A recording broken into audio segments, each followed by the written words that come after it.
Leila, not Lila Miller, Catholic author and speaker, known for your commitment to upholding traditional Catholic teachings on marriage, family, and sexual morality. Your work often delves into challenges facing modern families. You kind of offer guidance that's rooted in church doctrine, natural law, and you're just like us, kind of just very anti-modernism. And mother of 8, grandmother Mother of of 8. 16. Yep, and one more on the way. 16 as of last night, and one more on the way. As of like a few hours ago. Thank you so much for doing this. Thank you guys. I mean, it's very rare to find. I'm not on Instagram a whole lot anymore, but I do know just like when you were repeating some of my articles and things, I'm like, she's young and she's not mad at me. I know, finding a good fit. Yeah, it's actually so funny because my first introduction to you was your Instagram stories, like everything you would reshare and all the things you would post. And I don't even know how I started following you, but that was like my first. I was like, this girl. Well, I did pronounce your name Leila, but I was like, there's this girl.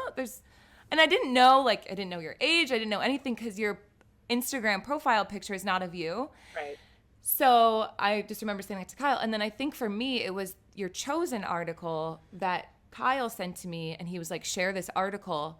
And then we connected later. I think you were like, oh, this is that Lila Miller. And I was like, oh, the girl who, like, I love all her Instagram stories. Yeah. I think also I shared with my family your article 2 years ago because my brother went through a wedding situation. And it's actually, I feel like we have I guess I could tell the story because I'm forgetting that we're telling this to other people. But basically, I have a brother who married a non-Catholic, didn't get a dispensation or anything, had a non-Catholic wedding. We had told him, well in advance, like, hey, we're not going if this is the issue, or take care of this issue. He tried to take care of it. There was some complication, whatever. It was maybe too little too late or whatever. But we didn't go. And I had sent your article around to everyone. Everyone about it because I've always been that way with those sorts of weddings. Because, some people will try to do the pastoral thing, as you know, where they're like, we don't want to cause more harm than good. Mm-hmm. But anyway, so that was where I had first read your article. And then I think you did the Chosen article last year, didn't you? Yes. And it actually, I don't know if you saw this on my stories, but it was the #1 Crisis Magazine article of the year. Oh, wow. Wow. I think I asked Eric later, I'm like, how many views? I think he said it was like 82,000. Yeah, that's crazy. Amazing. Well, it's great. That was a hated, but I'm like, well, someone out there at least is wanting to know this. I mean, maybe they hate it, but maybe not. Maybe people are like, see, this is not good. I'm amazed at how many people are just mesmerized by this show that is just... I think it just goes to show, like, the state of Catholics is like, I don't know, they find something that makes them, feel good and happy, and like they feel like, oh, I know and I love Jesus and this show, and then they see an article like yours that says this is not an accurate representation of Jesus. And so they're either reading it saying, oh, I didn't even realize this, or they're reading it saying, I don't know, like what most people I feel like have the response of like, but like, what are the most common rebuttals? Well, I would even say besides rebuttals, and maybe you could explain, and we'll link the article, but if somebody would say, well, what are you talking about? I love The Chosen. The Chosen's so awesome. It's helped my faith so much. Maybe you could talk to like kind of how you would address that and why that's an issue, right? Like around that show. Yeah. So I think that was one of the points that I put in the article, which is, but people are getting drawn so much closer to Christ. And they're reading their Bibles or they're doing this or that. And I thought, well, would you send any loved one who is seeking to an ongoing, very, very compelling, charismatic Mormon or Protestant Bible study, where they were just going to keep on giving you this compelling, interesting, imaginative view of Scripture? And of course, there's no faithful Catholic would say, sure, I'm going to send my college-age daughter to a Protestant or Mormon Bible study, or I'm going to send my friends there. We know better. Yeah. And that's the thing. Like, even people who lived through what I did, which was like 70s and 80s catechesis, CCD, which was just this like, peace and love, hippie Jesus. But even that crazy Jesus wasn't necessarily heretical. Mm-hmm. Yeah. He was loose and goofy and watered down, but he wasn't necessarily spouting heresy or doing heretical things. So this is just a step further. Mm-hmm. Yeah. And it's like, why are we not seeing this? And then I always come back to this idea that, well, okay, people are like, well, we just like it. We like it, and it might be helping people, and we know it's helping people, which, well, again, you can't really measure how many people it's actually not helping. It might be taking them away from the real Christ. Right. Okay. If we could just leave it at that and say, yeah, it's just people like it, leave them alone. But that's not what's happening. We have literal academic theologians, Catholic theologians, who are using this show, chock full of heresy and goofiness, as catechesis, as official catechesis. They're writing white papers about it. They're doing. I mean, we have. I know of schools who are very, very normally very Orthodox, devout Catholic schools, showing it to the junior high school kids or the sixth graders, and in fact, one father said he can even opt his child out. He said, I don't want my seventh grader to be watching. Oh, wow. Wow. I call it the deconstruction of Christ. I mean, it is we have deconstructed him. Mm-hmm. And then we could get into what is actually heretical about it, which is shocking that people put up with that. But it goes back to, in my opinion, these inversions that we are just so used to, and we don't even think about it anymore. And one of them is putting feelings ahead of truth. Yes. Feelings ahead of the intellect and knowledge. And that's what this show does, because you can look. I challenge people to go to their social media pages, look at their YouTube, look at anything, and then watch the comments. Oh, Jesus, my BFF, I just love, he's got puppy dog eyes. I mean, I'm seriously like going, what are you talking about? And none of it is, I am being convicted to go back to confession or to, change my life. It is just, he's my friend. He's just, and yes, Jesus is our friend, but he's not our buddy, as Father McTeague always said. He's your friend. He's not your buddy. Yeah. It's not your drinking buddy. So the fact that it's being used for catechesis and it's being used in parishes, it's being used to introduce people to Jesus. I'm like, unfortunately, this is not Jesus. So what are some of the things, though, that you would say are heretical? I have my own thoughts, of course, but, again, because frankly, I don't know if there's, unless somebody's like really traditional or something, but I mean, I would even say Orthodox, what I would consider very conservative, sort of straight line Catholics. And as you said, I've been surprised by some of the talking heads, you could say, who support it and share it and say how much it helps them grow in the relationship. But so if somebody says, okay, well, fine, but I still enjoy it, maybe you would say, well, these heresies are why it's not worth saying. So like, what would those be from your perspective? Mm-hmm. So first I would say that, the way we lose our faith, the devil knows this, is just by a series of very small compromises. I mean, if anybody thinks they're above being swept out of the church, they need to wake up and pay attention, because that's how it happens. We've had throughout 20 centuries, wonderfully devout people who've gotten swept into heresy. So you could be careful. Oh, I'm so careful. I'm careful. I ignore this part or that part. It's like, okay, but how much of that adding up? For example, you have Frank Shee, who was a very big apologist, in the last century. He's got a great book called Theology and Sanity.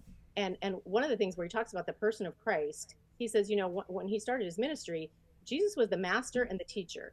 Nobody taught Jesus. Jesus taught them. And in The Chosen, you have the seminal, the biggest, the greatest oration of Christ, the Word of God incarnate, the Word spoken by the Father of God incarnate. He can't figure out how to put together his Sermon on the Mount.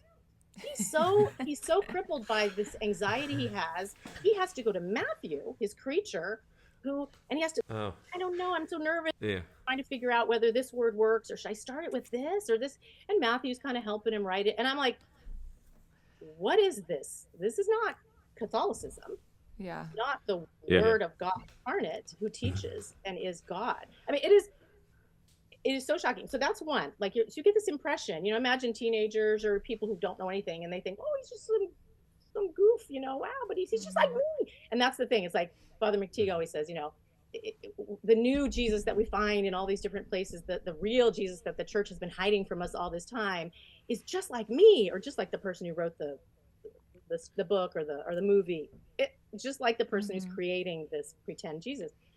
Another one, I didn't even have to convince people of this one, because there was a theologian that wrote this part. He said, and he's from Word on Fire, and he's a theologian. I don't remember his name, but it's still on Word on Fire's website. And he said, I don't want to dissuade anyone from watching this because it's such a great show. Clearly, he's a huge fan, and he's a Catholic theologian. And he said, but there's this scene of Jesus, the giving of the keys. Okay, now remember, that is the undergirding of Catholicism. This is how we separate ourselves from heretical sects. We have the giving of the keys to Peter. We have the foundation, of the church, the papacy. And what do you know? In this very Catholic part of Scripture, you've got Jonathan Rumi, who, again, God bless him. I don't know. You couldn't pay me $1 million to undermine the Catholic faith. I would walk off the set, and he has a lot of clout. If he walks off the set, they're going to have to change things. But he does this thing, and even this theologian who loves this show says, yeah, they're very careless with this because, he gives the keys of the kingdom to everyone. Now, that is, first of all, against literal Scripture. Like, that's not even like an interpretation. Keys singular to Peter, but it undermines Catholicism, which of course you can expect from a Mormon/Protestant production, which is that's the whole point of it, is whether it's the Eucharist or Mary or the giving of the keys, the papacy, all of that is for the purpose of undermining Catholicism, because Dallas Jenkins is the son of Jerry Jenkins. I can't remember his first name, but he and that other guy, LaHaye, I think it is, they wrote those Left Behind series books. And they also, his partner, the father's partner, had written books on the Whore of Babylon. And of course, Catholicism is the Whore of Babylon in their mind. So this is Dallas Jenkins, the son, who was raised to be anti-Catholic. And of course, we're going to see that he undermines each point that separates us from Protestants from Catholics in this show is undermined. And if we don't think that somehow is influencing our relationship with Christ and the church, I don't know how I don't want to, but how clueless are we to think that we're not going to fall? Yeah. That we're Sure. We're not going to. And yet we enjoy all these. So this guy, this theologian who writes it, he said, yeah, gosh, they need to be a gentle, let me see. He said he wanted a gentle correction to tell them to be more careful next time. And my thought is, it's not that they were careless. It's they did it on purpose. It's on purpose, yeah. Sure. Obviously, they did it on purpose. So again, people who love this show, they want to excuse the show. They want to gloss over the parts that undermine the Catholic Church. And I always go back to, if the martyrs would die for this tenet of faith, why are we glossing it over as if it's nothing? One thing I have found is I've gone back into a lot of just classical, ancient, spiritual writings of the early fathers and just the saints and just throughout the centuries, but especially early on, the one thing they were very, very adamant about is the person of Jesus Christ. I mean, their Christology is precise to the point of, I mean, we would be blown away. They're not in their old, in the writings back in the old days, they're not talking about their feelings and like motivational speeches of how to be, feel good about Christ and be a good person and get what you need and out of the faith and all that. They were talking about, this is Christology. This is the person of Christ. This is heresy. This isn't. And these folks would die for those truths. The martyrs and the saints and the popes, and they would die for these precise truths. And now, for some reason, the best Catholics around us are saying, oh, but it's such a great show. It's bringing people to Jesus. And I'm like, what have we lost our minds? Like, I don't. And is it just because we love to feel good? Like we sit down with our popcorn. Oh, it's a binge watch, right? This is a soap opera. And so we sit down on our couches and we're just so excited, and I would just love to see what is Peter up to today with his wife. Oh, today they're deciding, after being married for a really long time, they're deciding if it's time to finally have children. Yikes. Is there anything more Protestant 21st century than the idea that marriage is about just a romantic, we're together and maybe one day we'll decide it's time to have kids? It's unheard of. Nobody, that's not even Right. the radar screen of Peter's time. So anyway, I'm babbling on, but it's that type of thing. And I'm Yeah. how many of those are going to overlook? And oh, here's one. I would have walked off the set. Like you have in the script, John the Baptist. Okay. Jesus himself said that no greater man has ever been born of woman than John the Baptist. I mean, we're talking sanctified in the womb. We're talking one of the greatest saints of all time, which is absolutely a holy man. And you've got the writers of this show putting in John the Baptist's mouth the words of Judas, the betrayer. And I'm like, oh, I don't even know that. Well, we never watched past the first season. Couldn't do it. We've heard about it, but yeah. He tells basically they're fighting. So John the Baptist and Jesus are squabbling. I mean, as if that would ever happen. Yeah. And at a certain point, I guess John the Baptist says something like, we could have sold this and given it to the poor. Okay, I'm sorry. Oh. Judas said. And so I know I sat down when my husband and I and a couple of our older kids, we sat down to watch it because people had told us it's a great show. I'm like, oh, yeah.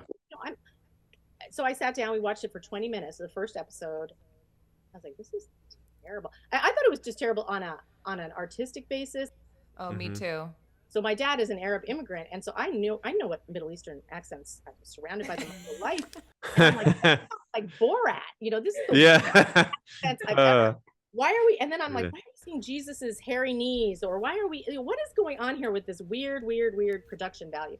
So, and I don't mean to be picky on that stuff, but I'm the same way. I remember watching season 1, and something that's always been a peeve of mine in like period piece shows is when they use words from like or modern, sayings, phrases or words from like modern day. Like get out of here, Jesus. Or like the pet names that Peter calls his wife, like he's like honey, like, and I'm like, this is like I Love Lucy. I think it's disrespectful. It's a little disrespectful. It brings everything down a notch, which the Church of Ages never did.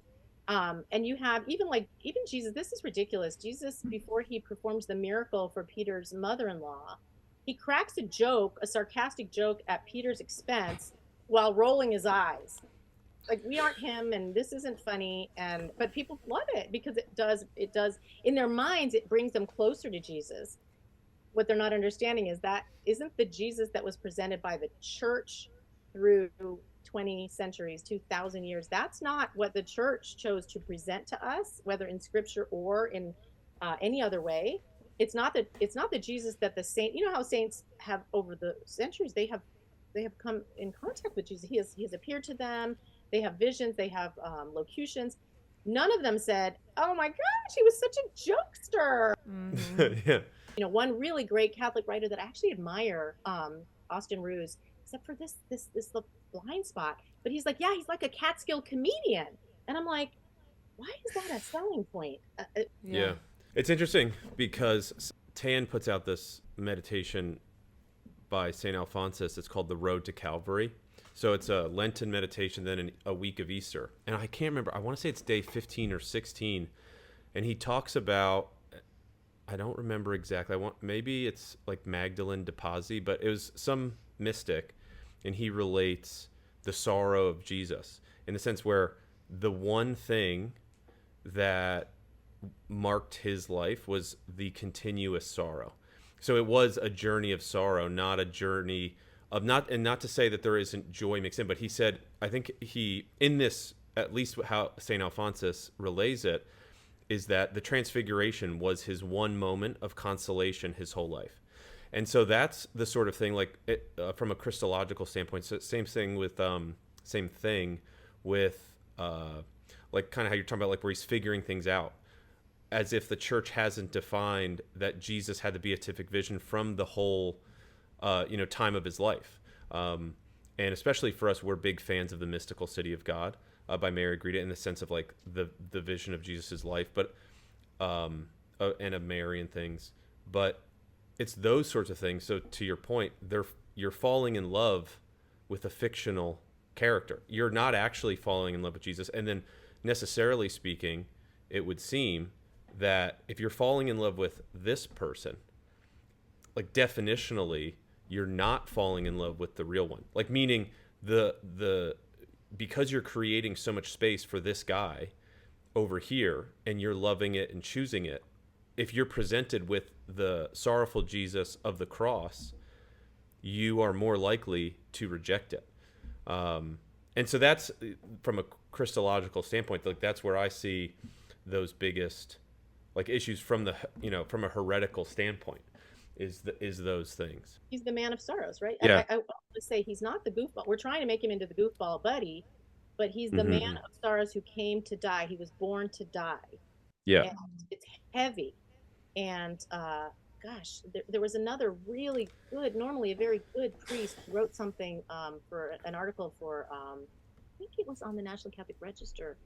And he said, we need to thank Dallas Jenkins and the Protestants for giving us this show, because now we can really feel the depth of the emotion and the sorrow of the passion and all this stuff. And I'm thinking, thankfully that did get some pushback, because I'm thinking, if you don't think that going through, the Stations of the Cross or Holy Week or the Triduum or any of this, and all the saints who meditated on the Passion, if that didn't get you going, and understand that yes, there are deep emotion. Oh, it was John the Baptist's beheading. He said, the church can't obviously be in. For some reason, we haven't been in touch with that tragedy before. Dallas Jenkins brought it to us on the screen, and we have to thank him and the Protestants for showing it. I want just like we have. Yeah, the attitude or the idea that something better can improve from something worse is so ridiculous. It's philosophically incoherent, of course, but that's the same thing why I'm actually anti the charismatic movement. There's a lot of reasons, but the biggest thing is that it comes from, and we essentially learned how to be in the Spirit from Pentecostal Protestants.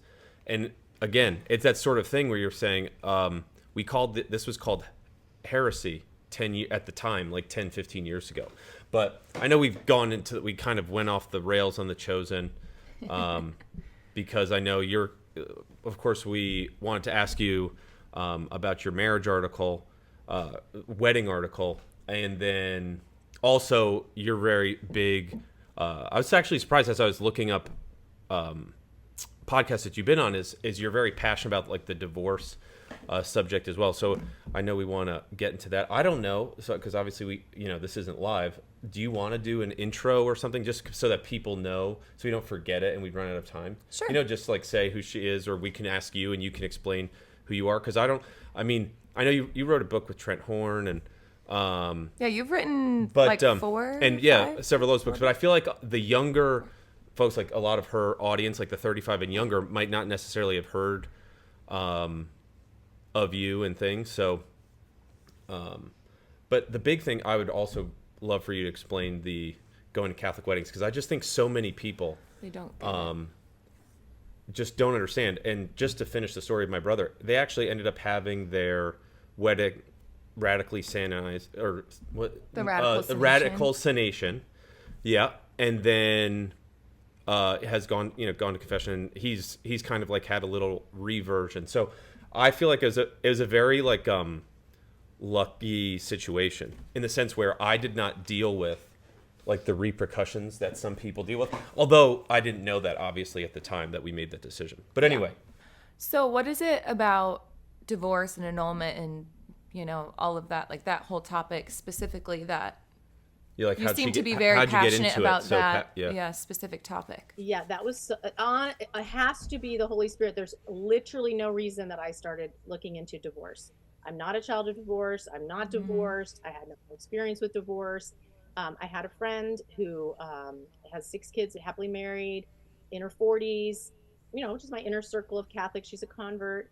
And she would be talking to our group of friends about some complications in her life that I never, what? Like, what do you mean on holidays? It's really, didn't your parents get divorced when you were 6? I mean, but you're still, what do you mean things are still stressful or you're still navigating these things?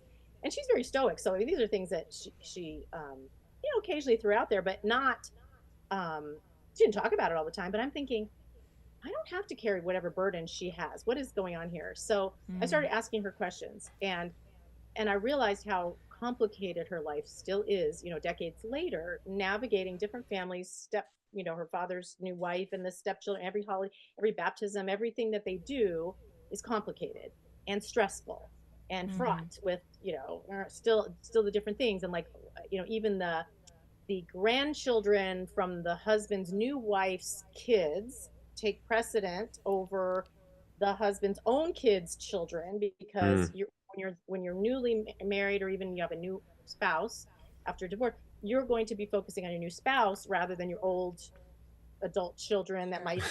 So everything is like, happening. Interesting. But that's just the periphery. I mean, then there's that when you're actually a child in that situation, and then how that works. So I didn't know any of that, and I thought, well, I'm gonna just.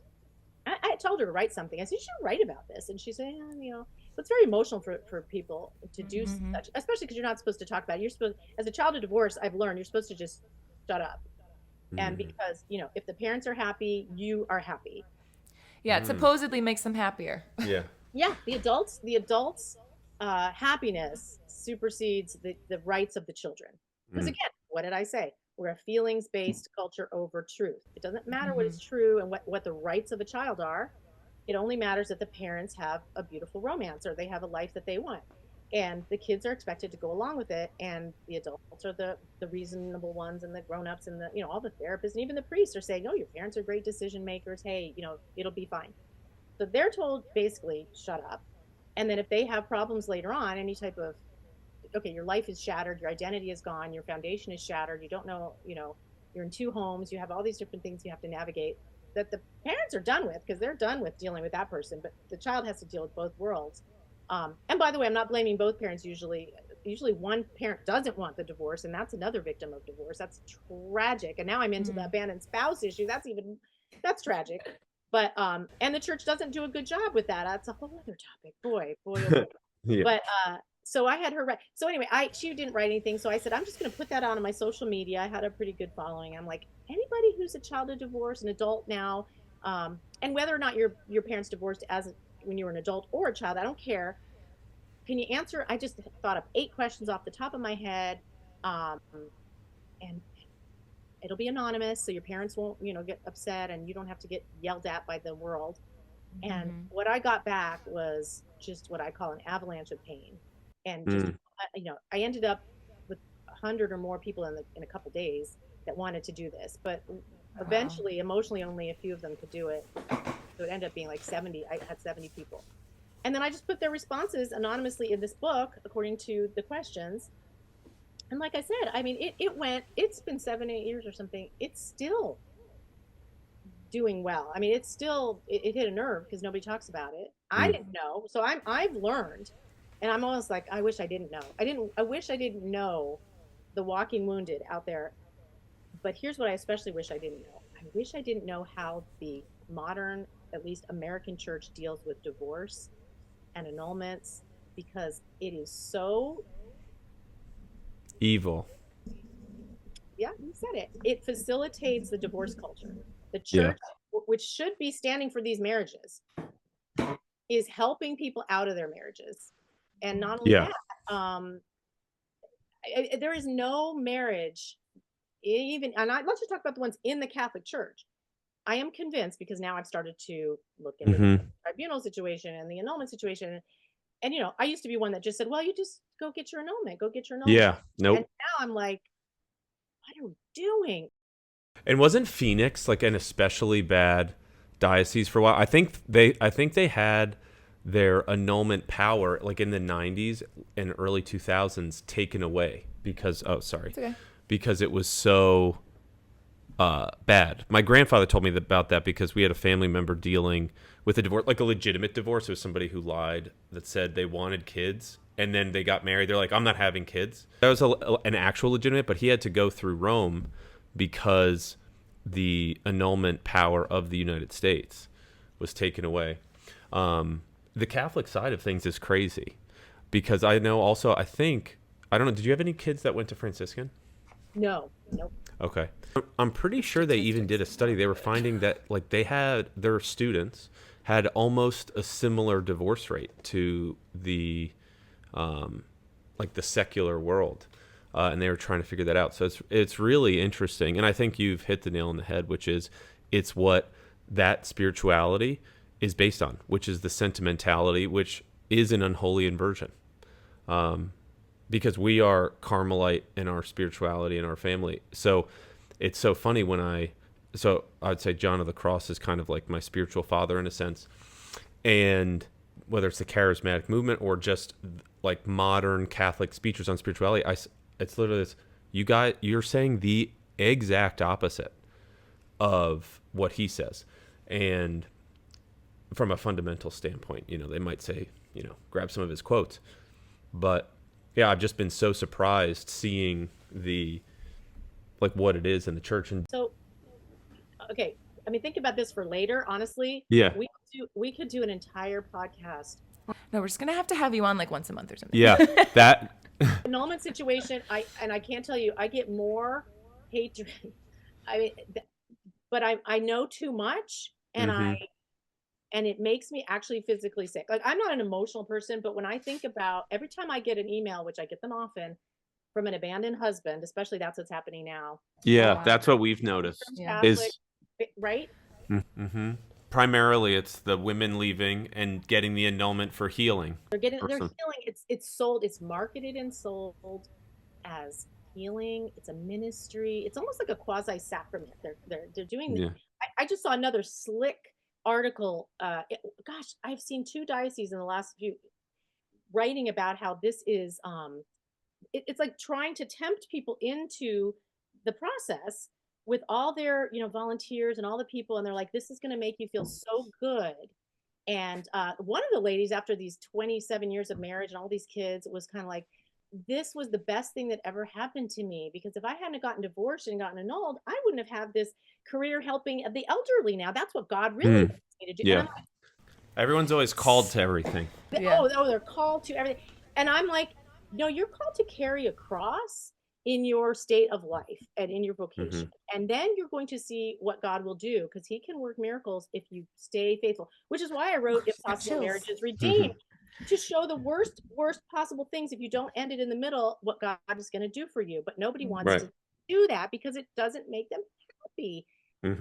And now we've got these 2 greased exit ramps, I call them, no fault divorce, which you're guaranteed to get, even if you're the party. It's crazy. And then you have the annulment, which you're almost always going to get anyway. And it's like, what are we doing? Tempting, the path of least resistance. We don't need to be tempted to go to the easy way out. We need to be challenged to stay in and do the right thing. And we don't understand the souls, and then the devil's laughing because the children, and once the children, especially smaller children, and they see, or teenagers, and they see the church annulling their parents' marriage, they leave the faith. If you have one of the parents that will stand for the marriage, no matter what, even if there's an annulment, they'll stay faithful. They won't remarry. You will find vocations coming out of that. You need at least one parent who's going to witness to fidelity, Christ-like, to death fidelity, no matter how rotten your spouse is.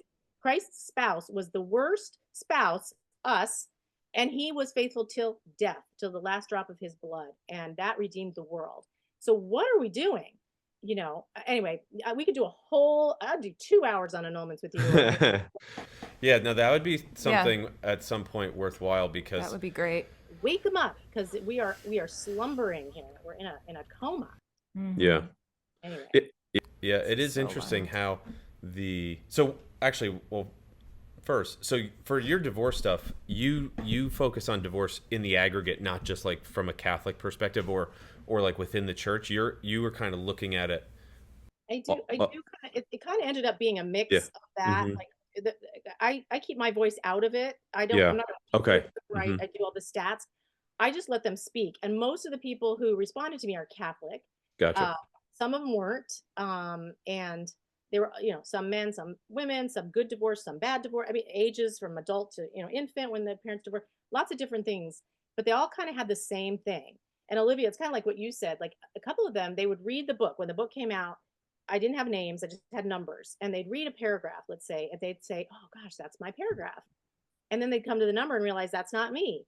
But it was exactly what they said. And one of them was like what you said, not all of them, obviously their parents did not get back together. That's a beautiful thing when that happens. But the ones whose parents died, a couple of them said the same thing, which was, even if it was decades since the divorce and they hadn't spoken to each other for years, the parents, they would say, oh, now my parents really aren't going to get back together. Like they still had that hope, hope for decade after decade, and they didn't even realize they had that hope. But that is what's on their heart, because they want their family together, no matter, no matter how old they get, no matter how many years go by, and their parent dies, and they're like, now my parents won't be here. The hope is gone. Yeah. So what would you say to somebody if they say, well, like it's more loving to do it this way, or we don't love each other anymore, or the children get more, like it's more loving even towards the children to not have an unhappy marriage? Because that's some of the things that I've heard, which is like, no, this is actually the more loving thing to do. Oh yeah, justification. I'm going to caveat and say that canon law says if there is a it's grave mental or physical danger, you may physically separate. Not divorce, physically separate. Right. Now, that gets into the weeds, because some people have to, in those situations, might have to go to family court to get the protections needed. But they're not to do that in order to move on. This is not about moving on. This is about, if you have to get protections, you can. But you are allowed to physically separate only until, and this is canon law, and this is also Pope Leo the 13th, and this is the whole history of the church, until you can work things out and reconcile. And then you must reconcile. The law, canon law says in all cases. Now, nobody cares about that. It also says you have to ask the bishop for permission. Not a single bishop in America cares about that canon law. They'll look at you like you have six heads if you go to them and say, may I, because of danger, may I separate? They'll be like, what are you talking about? Do whatever you want. Of course. You're like, go get a divorce and then come back to me. First come back and we'll give you your annulment, right? That's exactly. And then come back and I'll remarry you. Yeah. We'll give you a big white marriage, second wedding, So that's okay. So danger, you are able to separate physically, always with the hope to come back together. And that's stories I wrote, a lot of them in Impossible Marriages Redeemed. But if they're saying like, well, we're fighting, it's contentious, we're miserable, they don't want to see, kids need to see an example of a good marriage, of a happy marriage, and that's what kids want. First of all, no, kids don't care about that. They just want their family together, and they're living their own lives as they grow up and be teenagers, but they want to know that you're still a family unit. Yes, you squabble. I mean, yes, sometimes it's terrible, but there's always hope for improvement, right, as you go along. But the other thing that they don't understand, that children learn from, we need to show them a good example by moving to another romantic partner and showing them a good marriage, is that what you've just taught your children is, as soon as someone becomes unlovable, we can get rid of them. And another message is love stops. So in other words, now you're teaching that to your children. What does that do to their psyche, knowing that, okay, the people who made me, the people whose relationship actually outlives they're one flesh. That actually is that's sacramentally a closer relationship than even parents and kids. Kids grow up, they move out, whatever. This relationship that Christ made to be indissoluble between two Christians, and also because there's natural marriage, and that's also meant to be permanent, but that's with non-Christians. But this is the most natural right in the world, is for a child to have an intact married family. You take that away because of your own excuses and highfalutin. It's because we just want them to see this romance.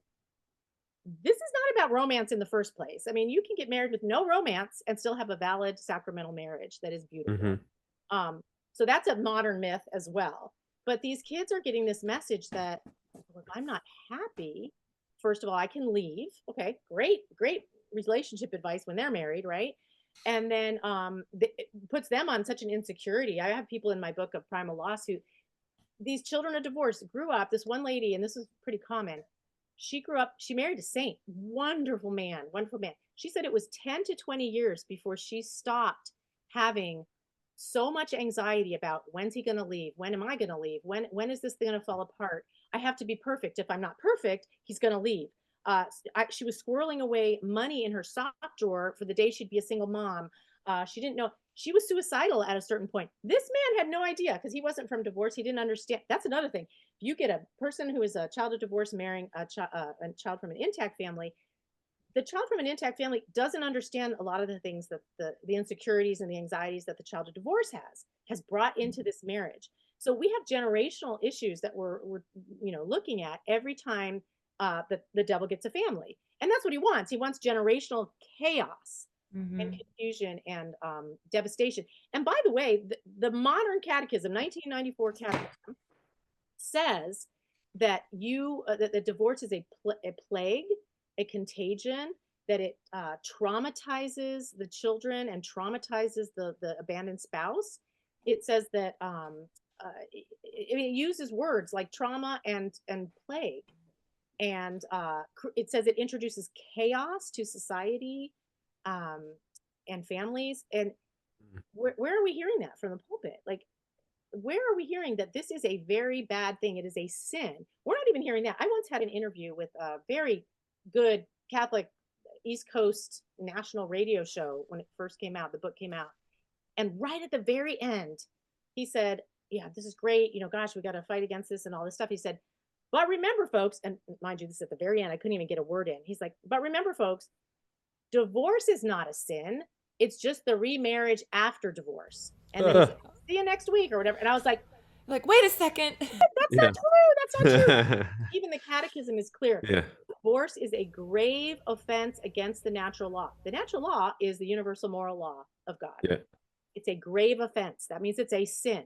And then it says a remarriage after that it adds to the gravity of the rupture. So we're not even being catechized on the basics of the evils of divorce.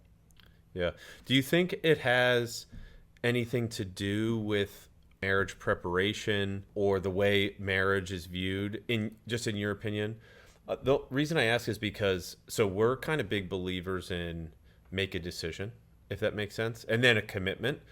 Yes. Because we basically, our little story is that we kind of were friends for, call it like 5-6 weeks. We started dating, knew we were kind of getting married. We'll say, hey, we'll wait a couple months to announce it because for our parents, essentially. So basically 3 months we were dating, that we said we'll get married, and then it was like another whatever. Well, 3 months we were dating, we got engaged, but it was the when we made it official that night, we were wedding planning already. When we said we're going to officially start dating, you we were had like, a guest list going the next day after. Well, so what? Yeah, so whatever. But I mean, the big thing is that's like you just make the decision. Make a decision. It's a decision. I am so with you. In fact, I have started this article and not finished it about young marriage and about shorter engagements. Like, what are we doing? If you have people who know their faith, who decide, oh, yep, I'm pretty much, and this is how it was done in the old days. This is not something novel.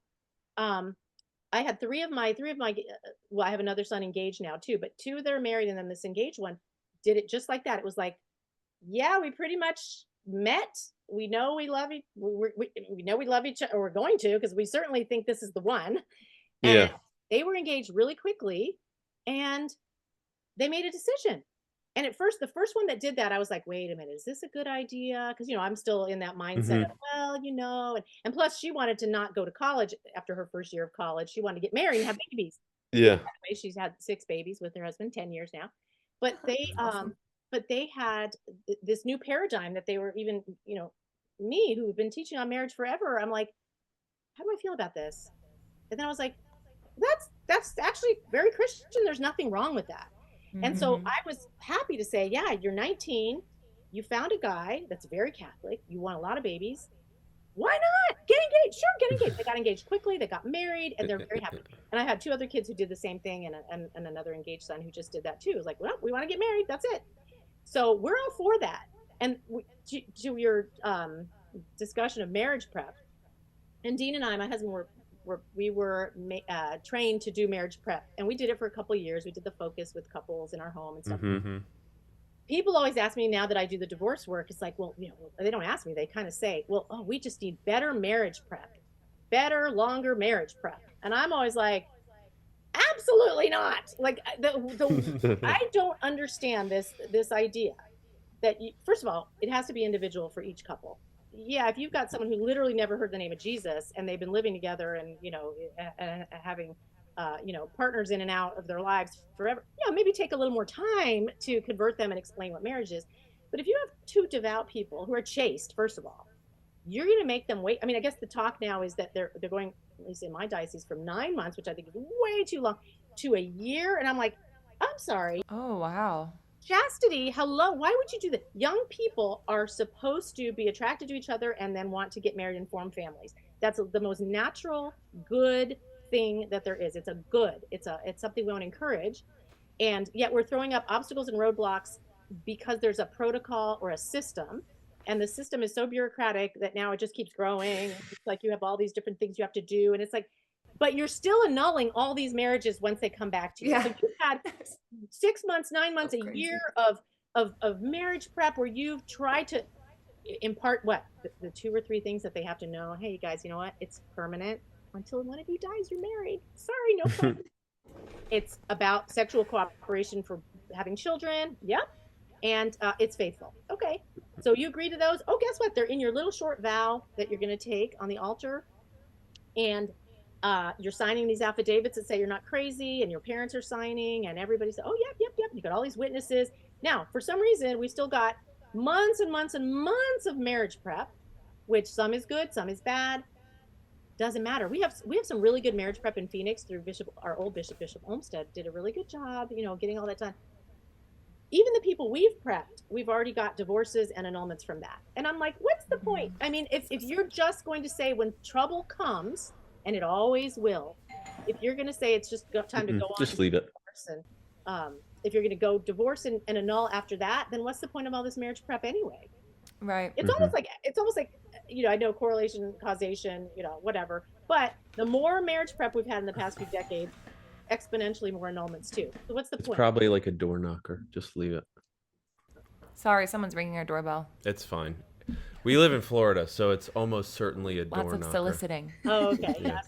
Yes. So I'm not into the whole, we just need better marriage prep. It's like, no, you need, first of all, marriage is a natural right. And also, do you want to?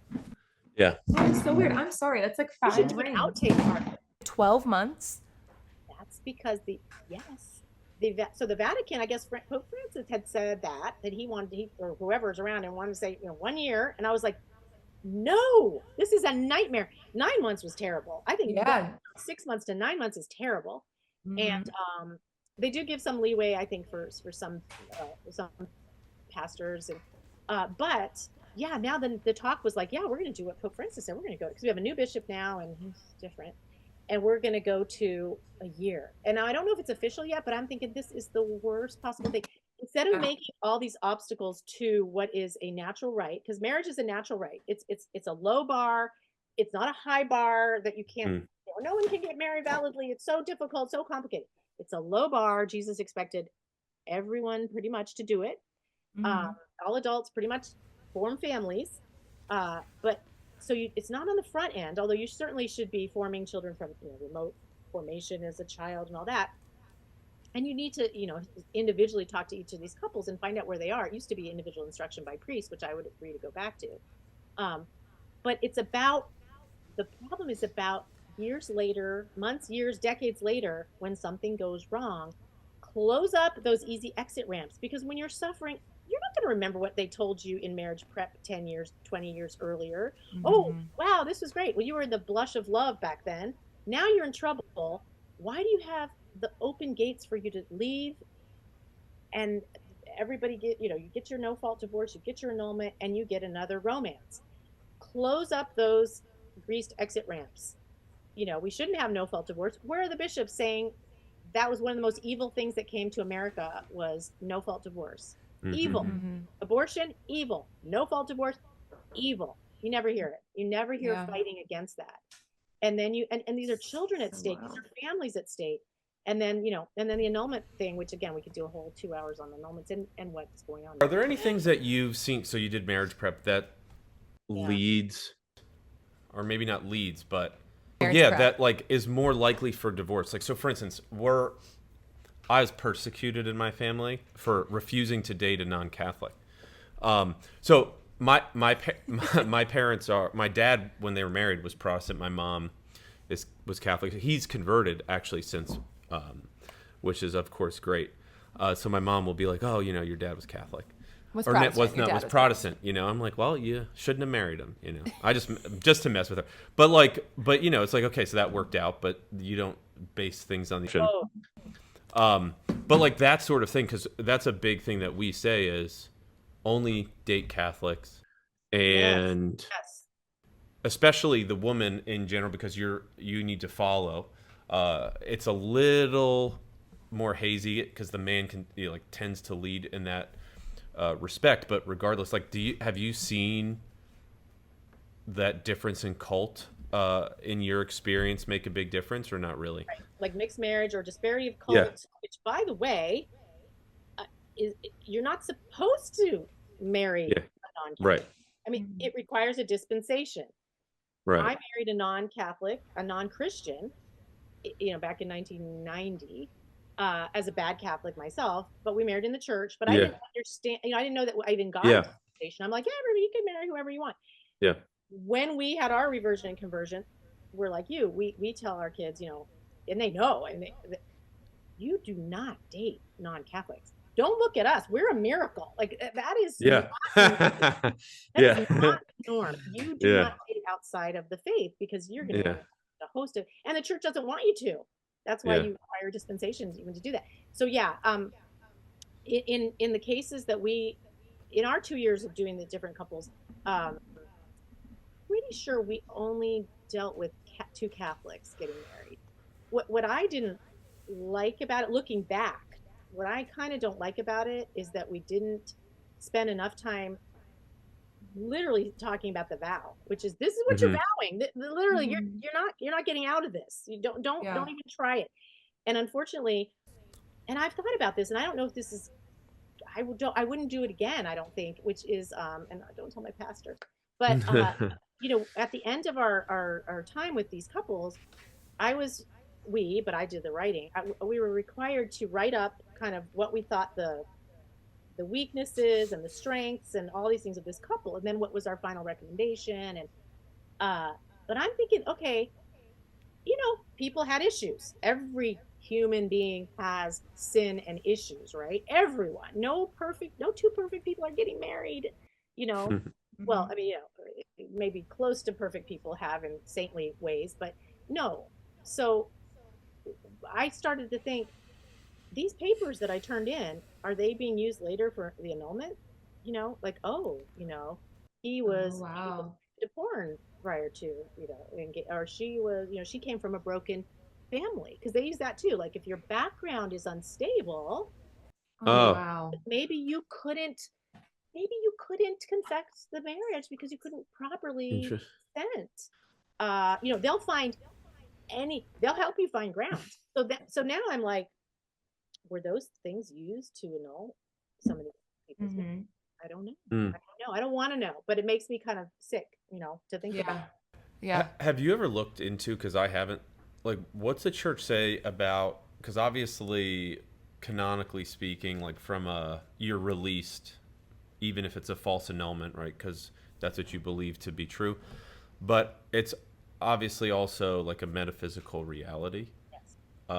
So has the church talked about, or have you looked into, like, how does the church view somebody who was validly married and then got remarried? I would assume they're still technically married to this first person, right? So that's the thing. Yeah. So someone, and this is where it's very tricky, because that's why prior, again, to the change in canon law and the way that it's interpreted now, you almost always would have declarations of nullity would be declared on things that were objectively obvious, kind of obvious. It would be an objective impediment. Oh, I didn't know he had a whole family, the Yeah, right. came out, or this one got her tubes tied before we got married, or whatever, or cases of fraud. Mm-hmm. So now everything is a psychological ground. Like, well, she was immature, or I kid you not. One I heard of recently, this poor man, he showed me the papers. It basically, she got her annulment, this young woman, but they have a lot of kids actually. And she said it was partially because she thought she had it in her mind that she was marrying a very, very uber devout Catholic, which she was. But that somehow tainted her mentality and she couldn't properly confess. It's like, what are you talking about? So you've got all these weird subjective psychological things that you can manipulate and twist in anybody. I interviewed on my blog a psychologist from a tribunal who said she had to quit because she's like, I realized I could make any marriage null. I could argue that's so any marriage to be null, and it's extremely disconcerting to her and to any of us. Mm-hmm. So annulments are not infallible. Right. Yeah, most people don't know that. Right? They don't know that. And I would say, but they're all appealable. So clearly they're not infallible because you can appeal it. You can keep appealing it. It's a moral certitude. You're supposed to be able to know that it's a moral certitude. Well, once you realize that you have people like the Cleveland Diocese has Lynette Tate, who I believe is still on staff last I looked. She's caught on tape telling one guy that well, if you're an engineer or an accountant or engineer, accountant, or an attorney, you probably don't have she kind of giggled, you probably don't have the emotional capability of confecting a marriage. So basically, if you're in any of those, that's how that's insane. Isn't it? It is insane. Like, I can't even find the words. But so you've got these people who, let's say, it's kind of this psychological subjective stuff, which Cardinal Burke has been really good about saying that should be the most difficult thing to prove, but we're using it 98% of the times as grounds for nullity. Mm-hmm. So it's inverted, again, another inversion. But so a woman came to him who does believe she still is married. She's like, I know that I'm validly married. My husband got his annulment. What should I do, Cardinal Burke? And he said, you must, in your if you in conscience know that you're married, you have to act like a married woman until you die. Now, does that mean that the jurisdiction is somehow taken away from the church? No, juridically or in whatever way, the jurisdiction of the church is that guy or her, they could remarry because that's the law. However, I always look at it as maybe perhaps if there's no lying going on, the people were really trying to be honest in how they answered questions. Let's say the judges still got it wrong. And by the way, I don't know if you know that there are judges, like there's a panel, and sometimes the really good judges are saying, no, this is a valid marriage, but they're outjudged by, they're outvoted by two other judges. They can't do anything about it. So you've got that. But if they have got it wrong, I always look at it as God is going to hold accountable the people in the system. The bishops, yes, for sure. First of all, the bishops for letting this occur on their watch and letting this be so out of control. And then the people who either lied, because again, before my explosion of understanding on this issue, I helped someone get her annulment, someone that I knew. I'm like, oh, I'm a good writer. We're going to make sure this is going to sound great. I knew she would get her annulment, and she did. And I'm ashamed. I mean, I'm horrified now. I mean, it was a natural marriage. It wasn't it wasn't too Christian. So it was a natural marriage, but still it was in the church. So it was valid. And, but I'm like, yeah, the people who, and I didn't lie. There's nothing that was a lie, but you know what they want to hear, and you put your witnesses in. And if you really think, because most people, when they get married on their wedding day, they're happy. They're happy to be married. They want to be married. Later on, when things get bad, you start to change your mind about your spouse. Like, oh, he's such a jerk. Like he's always been this way, or he's terrible. So you think you're telling the truth when you're saying, I don't know, I always knew that there was something, whatever. Yeah. You may have that honesty in yourself, or you may be fooling yourself. I don't know. That's why God is the judge of these hearts, because someone's fudging things somewhere, because you can't suddenly have 20 centuries of valid marriages, very few annulments, if any, and then you suddenly, 50,000 a year. Something's gone terribly wrong. Wild. Yeah, didn't it peak at 80,000 a year or something like that in the U.S.? Something like that. And to be clear, some of those are documentary, which means, they just had lack of form, but those are objective, married outside the church, not valid. But a whole lot of them are these formal processes, which are the ones that are expected, that were done in a church. And if you can't rely on that sacrament, I always want to say, what the kind of number that does to the psyche of Catholic lay people, married lay people, to know when they see all around them that their friends are getting annulments after 20, 30 years and 9 kids and grandkids. And you're like, is there any marriage that can't be nullified? No. Yeah. I believe firmly that anyone, if they try hard enough and appeal enough and find ground, you can find grounds one way. And if it doesn't work, guess what? They'll help you find another ground. They will help you. So, and don't even get me started on the innocent abandoned spouses who want to fight for their marriage in a tribunal. Those are the saddest stories. You would think that's where the church is going to help. This person believes in this marriage and we are all for marriage and we're for, Christ said there's no divorce. And certainly we witnessed this marriage in our Catholic church, 25 years ago. They are fought against. The whole process is against keeping that marriage, as being declared, valid. So it's very discouraging. It's obnoxious. Some of the people are obnoxious because you're not a canon lawyer. You couldn't possibly, I was told that yesterday. You don't know how to read. Yeah, if you're not a canonist, you need to sit down. And I'm like, I'm not. Again, the cult of the expert. I'm not impressed by that. Yeah. So anyway, Interesting. I'm passionate about this issue. Yeah, very. But I mean, it is a problem. We are too. Learning more about it and. Yeah, it's not good. It's not a good. Yeah. And JP2 and Benedict both spoke out against what's happening in America in the tribunals. They were alarmed. And they would speak to the Roman Rota every year. And a lot of those times they would speak about these, what they call the exaggerated annulments coming from America. And interesting. So this is not a universal issue really in the church? I mean, I'm sure it's worse than it was, but... Yeah, America is, what as they say, it's like 6% of the Catholics and we have like 60% of the annulments. Oh, good, good. Yeah, so it really makes us all feel very secure in our marriages. Even if we know our marriage is valid, we also know that if we were ever abandoned and if the person took it to the tribunals, they could get their annulment. Right. So do we actually believe in the sacrament? Does the church stand by her sacraments in America, at least? And the answer, I will tell you one thing. This is kind of interesting. There's a story in Impossible Marriages Redeemed of a woman who got married in the 60s. Her husband literally back and forth divorced her, got married to someone else, remarried her, then had another wife, and each time he'd come back, she'd get pregnant, and so she had all these kids, but they were very faithful when they started out. So at the beginning, she asked her parish priest, "Can I get an annulment? He's left. And he said, "Oh no, you have no cause for annulment. I was there at your wedding." So fast forward to like the 70s when this was still going on. Same change in the mindset. That's all that changed, is the change in the modernist mindset. The same priest said, "Oh yeah, you have cause. There's a grounds for annulment." Now, she happened to have as her spiritual director at the time, servant of God, Father John Hardin, who is for canonization, was her spiritual director. He said he had just come back from Rome, and he met with JP2, and he said when he walked into his office, JP2 was looking at a stack of annulment stuff from America, kind of pushed it off his desk and said, "Enough." I mean, he was just so sick of it. But Father John Hardin told her, "Do not listen to your priest. You are married. You are married sacramentally." Well, guess what happened? In the end, they reconciled.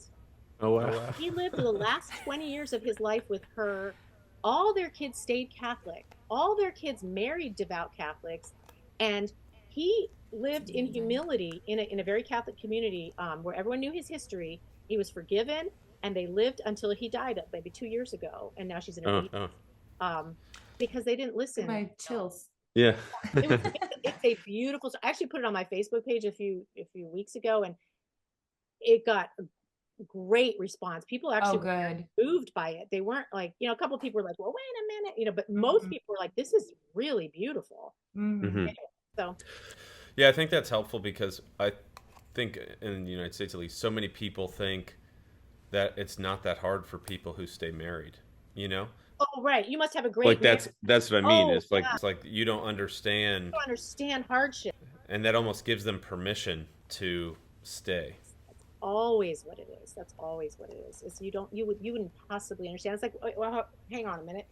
I'm a 58-year-old woman. I've known hundreds of married couples over my life, and I I have been married for 35 years almost, and I'm Mm-hmm. pretty sure I know people who've had horrible situations, terrible addictions or abuse or affairs, infidelity, terrible suffering. Why would people assume that someone who's lived in America among Americans and married people have never come across suffering? But that's Mm-hmm. always what it is. And I always want to say to them, it might be that we're just not putting all this out on social media, telling you about our friends and ourselves and our Mm-hmm. family and all these people who have very difficult situations, but we're not going to hang out, these people's sins for the world and Right. explain this is that. But I no, sometimes we just pray and we work on things and we have quiet advice from friends that we trust. We're going through that right now with. We have close friends who are going through major difficulties, and she's very, very devout, and she's just going through it. She would never dream of divorce or anything like that. And so I just this whole topic was just, I'm thinking of them this Oh whole yeah, time. I And know.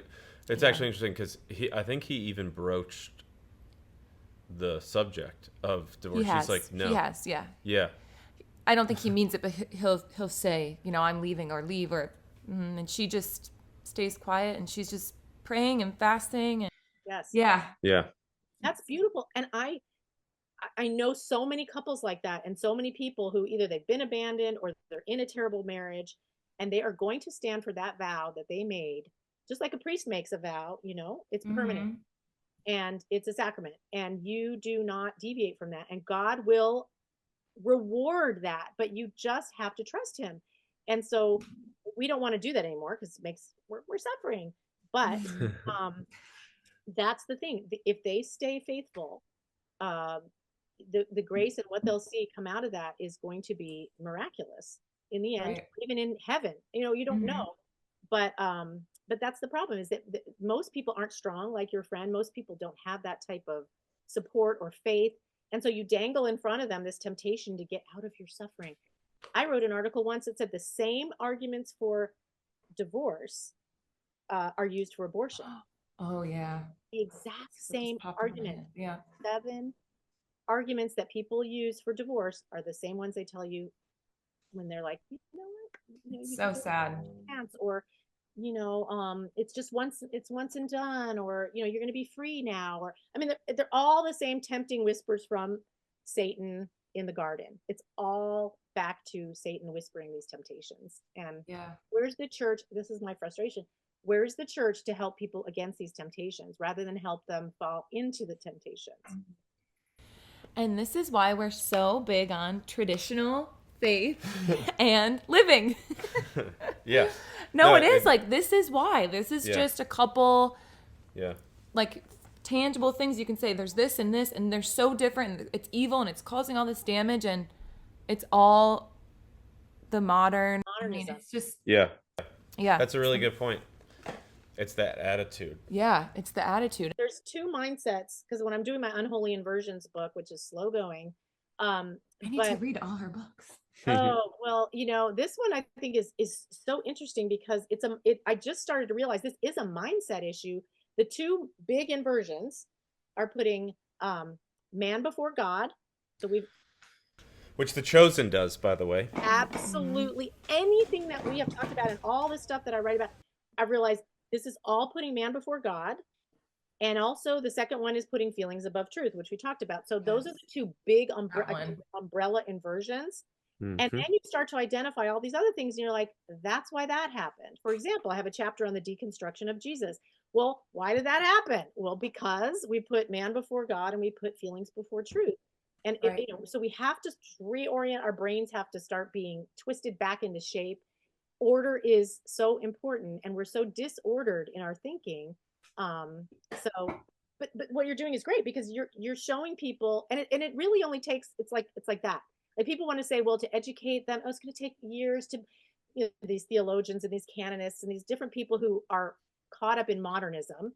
Oh, it's so complicated. It's so, oh, there's such nuance to everything, and you can't possibly Well, understand. they just don't like the answers. That's what No, it they is. don't like the answers. So what you do, and what I hope I do, is just say, you need to just have a change of mindset. You need to suddenly identify that you've just put man ahead of God. You just put yourself ahead of God.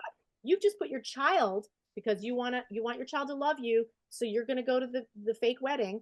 You've just put man ahead of God. Right. Or you've just put your feelings ahead of truth. I'm married, but I don't feel good anymore. Well, then I'm going to get out of it. Well, you've just put your feelings ahead of truth. If once you identify what's going on, you can snap out of it, and then you're free from the grip of the devil. And it is the most peaceful. It doesn't mean that you don't suffer anymore. Right.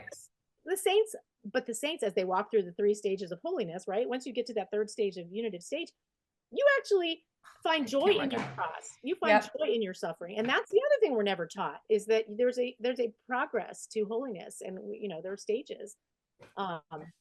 Yeah, that's anyway, so well said. That's just a mindset change. It's accessible to everyone. This isn't for just the experts, and it's not even just for the saints. It's for everyone. And you do what you do. You change the mindset away from modernism back to tradition, and it's very, very clear. It's very beautiful. It's attractive, and you can share it with others easily, and it's dynamic in the sense of the grace. Then there's so much grace that you're affecting other people around you. Well, look at you guys. I mean, you clearly you're attracting people to tradition, and it's not trying to. Yeah, putting in the effort at least. Absolutely. I mean, it's amazing. So, keep it up, and we need that. Thankfully, because when I started this journey 30 years ago, writing and doing, I was the young one, and now I'm not. And I'm like, oh, okay, we've got to have your generation, and I'm really hopeful, like for Gen Z. I mean, there really are, especially the young men are just really, coming back to it. Yeah. Because feminism, I think, has run its course. It is, I don't know how many more people. I hope so. Yeah, it has destroyed so many people, and it destroys women. It destroys their happiness. Absolutely. But so anyway, so I'm thrilled. You guys are fantastic. Keep doing this. This was the best. Yeah, we're gonna have you back Yeah, on. well, We'll just make it a thing. We'll make it a thing. We'll do a topic. We'll do a thing, because I'll babble on forever, and I just keep talking. No, it was great. Yeah. Yeah. No, thank you very much. Thank you so much.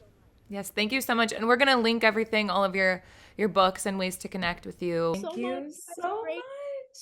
And congrats again with your new grandchild. Yeah. Thank you so much. Yay. So exciting. Awesome. Yay. Thanks. All right, Thank you so much, Leila. If you enjoyed this episode, don't forget to hit the like button and subscribe to the channel for more honest, faithful conversations. And if you want to stay in the loop, tap the bell icon so you never miss an upload.